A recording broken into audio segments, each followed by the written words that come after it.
All right, what's up, YouTube?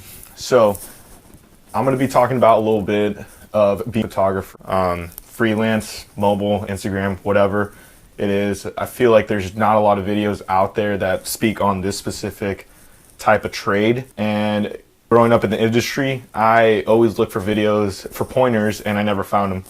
So I'm going to go ahead and talk a little bit of my experience of being a nightlife photographer. I've been doing it for 3 years now, and I feel like I want to share my knowledge with all you guys. So the first thing I'm going to talk about is gear, and that's a main thing that people have issues with. Nobody knows exactly what to go with. I personally shoot with the Canon 6D, the kit lens that it comes with, which is 24 millimeter to 105, I think. And I also have another lens, which is the 50 mil 1.4. Those two lenses, honestly, you can do so much with. I was shooting with the 24 to 105 majority of this nightlife experience. That's pretty much all you're going to need to use. You can use that for portraits. You can use that for literally anything. So we're going to get into a little bit what camera is good, what cameras aren't. Honestly, I'm going to be straight up with you. I took a semester at one of the old community colleges here, and I took a course on photography, and it was really shitty, to be honest. The best information that I got on there is what I'm about to share with you. My instructor, to be honest, he told us it's not really about the camera, because, you know, the sensors that we have nowadays in our cameras are very good. What's more important is the glass that you have in front of the sensor. Obviously, that's going to determine your sharpness. You're going to be more colorful. The focusing is going to be quicker. You're going to have all these perks. Before you go out and go buy the top of the line Sony or the top of the line Canon or the top of the line Nikon, go with spending more money on the lens itself. Buy yourself some professional grade lenses, and trust me, your images are just going to come out way sharper. Another thing that I've noticed that you also want to take in consideration, just because you have a bigger camera, it does not mean you're more professional, you know exactly what you're doing, or any of that. It could actually be a downfall in some cases. Like I said, I did nightlife, so a lot of the stuff is going into bars and clubs and all these other places. So having a bigger camera, for some reason, I don't know why, people just think that you're just going to sell the images online or make a business out of it, so they don't want any affiliation with you. Sometimes picking up a smaller mirrorless camera, you know, might be your better choice, because if you're trying to get into all these different spots and venues at the same night without kind of like any access granted by like who works there, you're definitely going to want something smaller, because I've seen groups that go in there with small point and shoot cameras and they don't say anything. So maybe a small point and shoot with, you know, a little mid-sized speed light is all you really need. You don't need that much for nightlife, indoor or enclosed area shooting. That being said, it might be really good to have another camera in your bag, which currently I don't have, but you know, a camera that I'm trying to get in the near future is Olympus E10. It's a small camera. It looks like a film camera. So you go up to bar and go inside, nobody's going to be telling you, hey, you can't have that, because it's a nice, simple little camera. So for nightlife lenses, you're going to definitely want something wide. If you can get something like a 16 millimeter with low aperture, you're going to be doing really good, especially if your camera, let's say, doesn't have that low light capabilities where noise starts popping out. You definitely want to invest in something that's the lower f-stop is the better. The less that your camera has to actually push itself to work, and the less noise you're going to get in your images. So coming back to being a freelance photographer and seeing what you're good at, lately I've seen a lot of young people on Instagram trying to shoot everything. And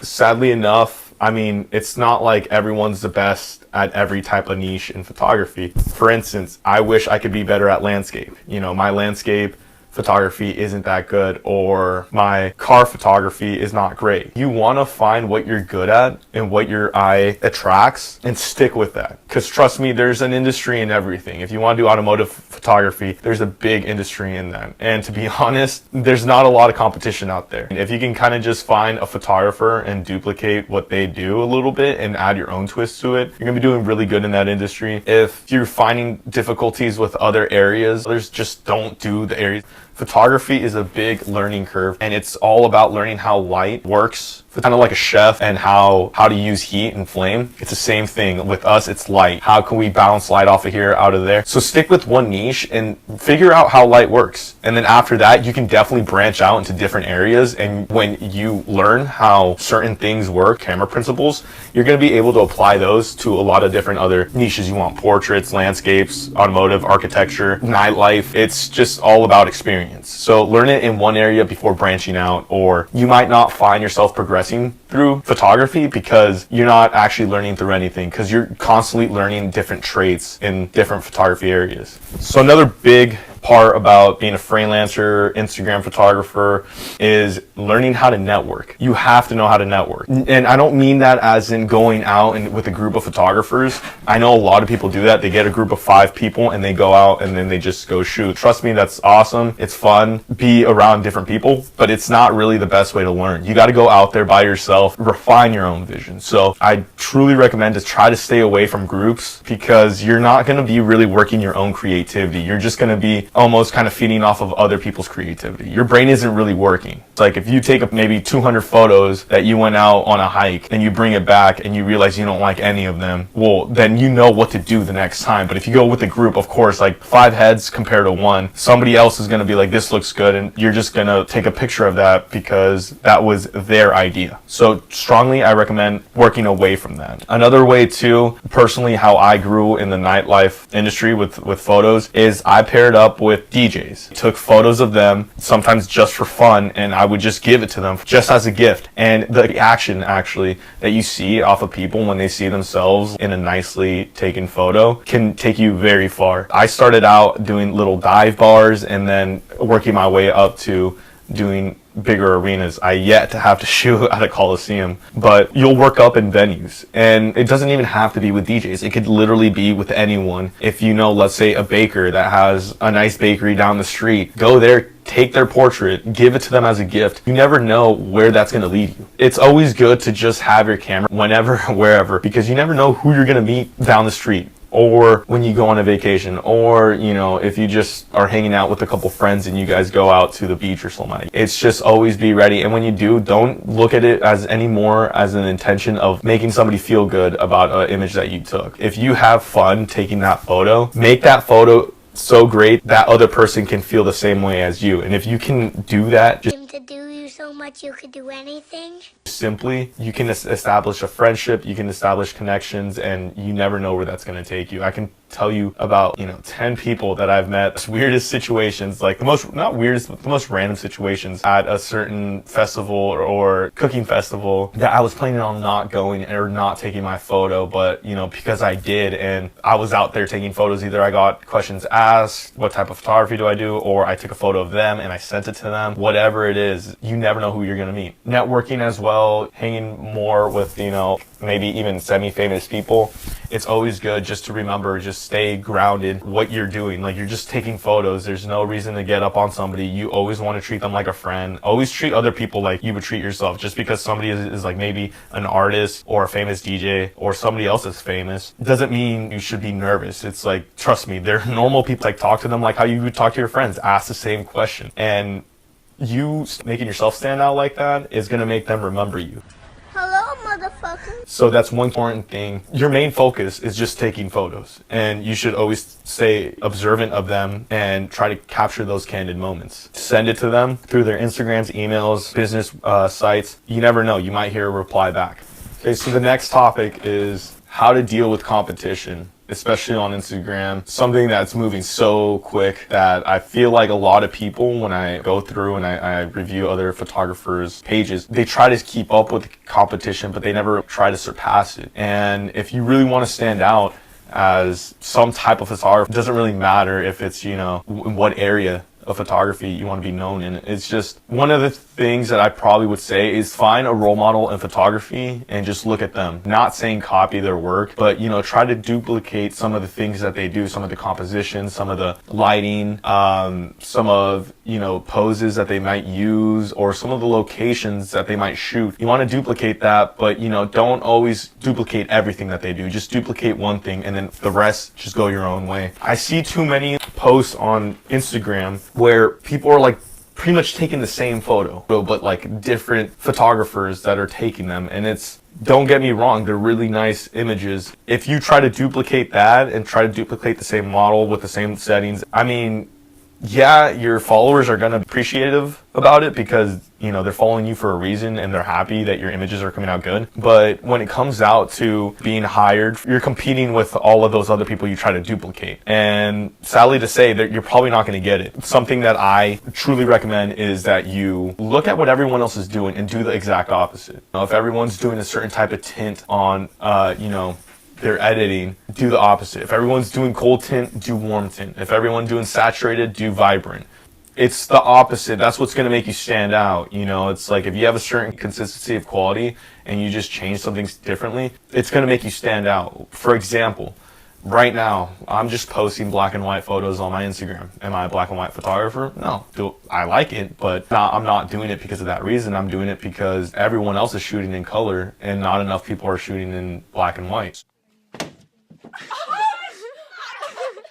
So me being that one person that shoots in just black and white is staying in people's minds. Like, yeah, I'm a photographer, and trust me, people know tons of photographers nowadays, but they're going to know that I'm that guy who's like, oh yeah, he takes black and white photos, you know, and your work will stand out a little bit more. If everyone's shooting with female models, well then go find and pick a male model, something that not enough people do. And yeah, maybe don't take photos for the likes, just take photos because you think you can make something good out of it. If it's good for you, it's going to be good for those people that are going to be trying to hire you. Because when those people will hire you, yeah, they look at your followers and they look at your likes, but they don't just base it off of that. You know, they also look at what you're shooting. And if you're shooting something different, a lot of businesses, they go out to outsource for photographers. Catch me outside. How about that? They always say, you know, everyone always wants something different. So be that thing that's going to be something different. Don't always go with the crowd. Yeah, if you go with the crowd, it's going to get you more followers. It might make it a little bit easier to find people to take pics of or whatever. Just don't follow into that stream. Go upstream is my biggest tip for that. So when it comes to editing, I hope all you guys are using Lightrooms. There's other programs out there. Be careful about not overdoing too much on your editing. And it's something that I see all the time. Honestly, maybe I overdo my colors sometimes too. By the way, I'm colorblind. I see colors differently than you guys do, but don't overdo too much. One good way of training yourself onto not over editing or over saturating or the colors is to do your normal editing how you would, and then go back and take everything back a notch, make it calm down. Because for us, we see what we're trying to bring out in the subjects and we try to edit accordingly to that. But you got to remember, you're going to be showing this to people that are just viewing your images. These people don't know anything about photography. They don't know anything about composition. They don't know anything about that. So definitely bring it down a notch on your editing, on all your settings. Bring it down a notch so it's a little bit more natural looking. Obviously it's not because you're editing it, but to the eye of somebody that's not a photographer, it's going to look a little bit more natural looking, and that's going to be better at the end because the more natural it looks, the more that they're going to think that that's the photo that you took out of your camera. So don't over edit, just always bring it back a notch. Try not to burn out any of your highlights or underexpose your photos too much. When it comes to presets, I'll make them my own and I find a style that I like, and it just makes it faster for editing, and I truly recommend it if you're shooting a lot. But presets are going to be something that you should definitely look into if you're working with large amount of photos. If you're not, just go through them individually, and it's going to add more uniqueness to your work if you do that. Another tip too about editing is on your display for your monitors, go to your brightness and bring that down to halfway, edit on that, and make the photos look good on that, because once it's transferred onto a phone, which mainly that's where your work's going to be displayed, it's going to look a lot better and not overdone. So this is probably one of the biggest tips that I'm probably going to give you, and it's don't forget to live the experience of what you're doing. It's all great being that photographer, but don't overdo it as too much of a professional. Trust me, a lot of people like to work with their friends a lot more than they like to work with somebody that's just doing a job. If you're at a club, also partake in socializing and getting to know who's around you. you want to mix both into there, because if you're not having fun doing your work, trust me, your photos aren't going to come out good. I mean, they might, but they can come out a lot better if you're enjoying the moment that you're living in and not just focusing too much on grabbing that image. As in nightlife speaking, being part of the group that you're around and also enjoying the time as they are, they're probably going to feel a little bit more comfortable around you, and you're going to grab a better shot while you're enjoying yourself with them than if you're just over there in the corner just holding your camera. Like, you're gonna look like a creep, because even though people are having a good time and they might be getting drunk or whatever, it's like they look over and they see this just guy just kind of walking around, you know. And it's a lot of photographers that I see as well at, you know, clubs I have to shoot alongside with. I see them and they're just too zeroed in on like photos, and I feel like you don't get the rawness of people's expression in them. They're kind of, you know, almost like robots. And I mean, I see that you get better images, you're a part of like what's happening around you. So yes, photos is something that you should be very focused on, but it shouldn't be the only thing that is on your mind. Like, don't forget where you're at. Wait, what's that? Is that a butterfly? It's me. So that's gonna be it. It was just very basic video. If anybody has any questions, definitely drop them down in the comment. I'm gonna be dropping down my Instagram, my website page, so you can see exactly what I was kind of talking about. I might be doing a follow-up video, but to end, check the links down below, ask questions, send me your photos. If you need any help with photos editing or anything on your personal stuff, let me know. I'll get back to you and I'll tell you what I think. But other than that, I'll catch you guys next time. Deuces.